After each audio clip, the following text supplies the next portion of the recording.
It's been more than disappointing. It's been actually quite shocking. Not only because the Cabinet voted to push the project further down the line of yet more money, doubling the costs of the project as it is, but just some of the things that were said within the Cabinet meeting in order to garner favour for the project is just completely untrue. Well, for a start, I don't agree with the fact that the consultation report states that there's overwhelming support for the project. The consultation report actually clarifies that only 36% of respondents were actually in favour of the project, and 25% of those respondents don't even live in the consultation areas. So that's not overwhelming support from the local area.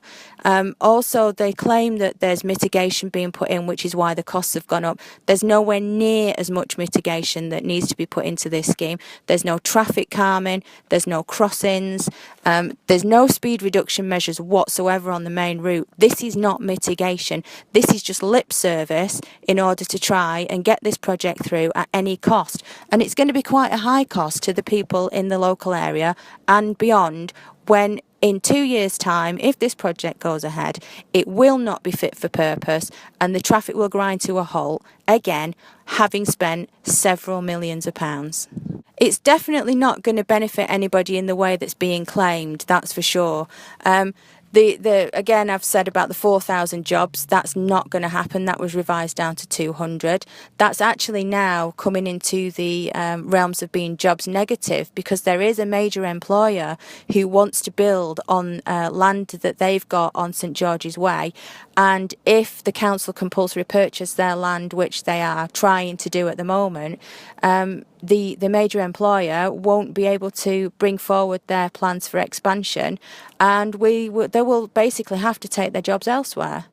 There is an issue with traffic in the area. No one has ever denied that. There is also an alternative scheme called the A444 Improvement Programme, which, again, if you put the two projects side by side, is far more cost effective. It has lower impact on residential areas and actually provides a more sustainable route for all transport modes, because you're not taking away the pedestrian and cycle facilities of the Bermuda Bridge. They would actually complement, they would remove the traffic from the area and complement the existing cycleways and pedestrian routes. The A444 Improvement Programme is also probably going to come in at round about the same cost of just opening the bridge. So you've got a choice of affecting a positive change throughout Nuneaton by upgrading the A444 and all the pinch point junctions along that way for the same cost roughly as it would cost to open up a 40-year-old bridge and funnel volumes of strategic A-road traffic through housing estates. It's a no-brainer. You should not be pursuing the latter. You should be pursuing the A444 upgrades as the primary project, not the opening of the Bermuda Bridge, because like I say, in 2 years' time, it's only modelled to 2018. So in 2 years after it's opened, it's going to be full to capacity and we're going to be in exactly the same position we are now. But with the A444 expansion, it's modelled up to 2028 and beyond, and is actually modelled to cater for a massive increase in residential properties in the town. I don't really think there can be a compromise when you're talking to about my children's safety. I don't want my children living on a main road. It's always been that way. There are hundreds of other people that don't want that. And it's not just on Bermuda Road, it's in the surrounding estates as well, because they will all be seriously negatively affected. We're on a direct walk to school route for several schools in the area.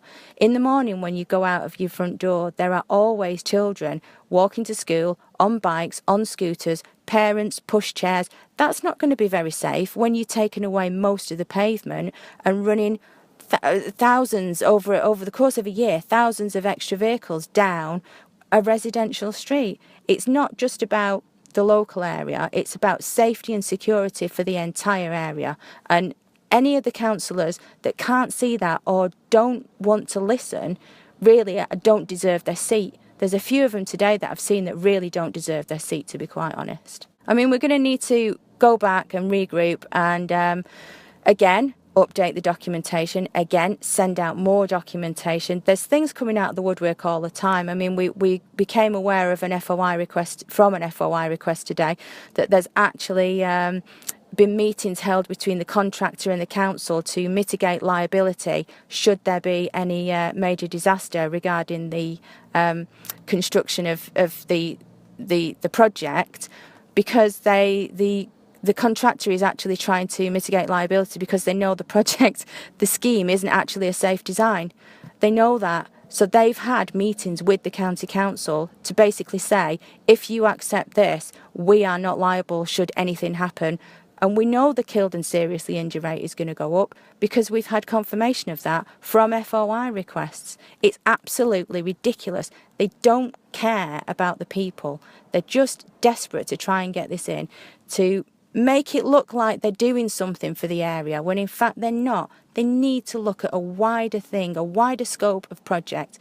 And we will campaign on this. We will campaign on this until the bulldozers roll down the street. I am not giving up on this, and neither are several hundred people that I've got standing behind me.